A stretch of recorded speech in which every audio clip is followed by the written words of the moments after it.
Bonjour à toutes et à tous, c'est un plaisir pour moi de vous retrouver en cet après-midi pour vous dire une petite idée, puisque nous sommes encore pas loin de Tisha B'Av et pas loin finalement de la Nechama, de la consolation que chacun attend après la destruction du temple.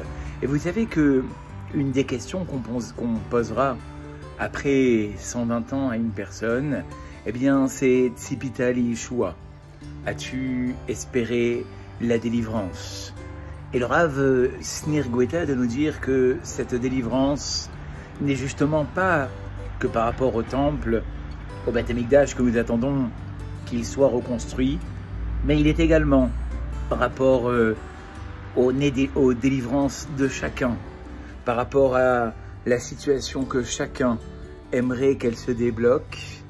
Et c'est ce que nous disons finalement, très chers amis, dans la Tefila, Amerachem Kilotamur Hasadecha, celui qui a pitié de nous, car elle ne se terminera pas, sa bonté. Atov Kilochalu Rachamecha, celui qui est bien parce qu'elle ne se termine pas, sa pitié. Kimerolam Kivinular, car depuis tout le temps, nous avons espéré en toi.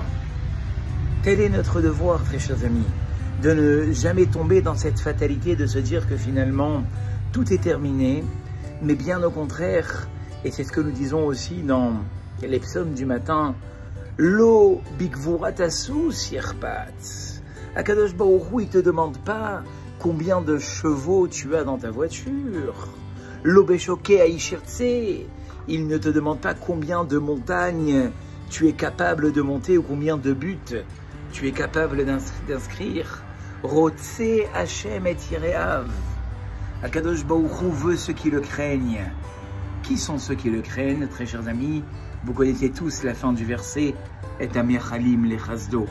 Ceux qui finalement espèrent en sa bonté, espèrent en sa délivrance et finalement ne désespèrent jamais d'un jour voir leur situation changer. C'est ce que je vous souhaite en ce début d'après-midi et je vous dis à très bientôt pour un nouveau selfie.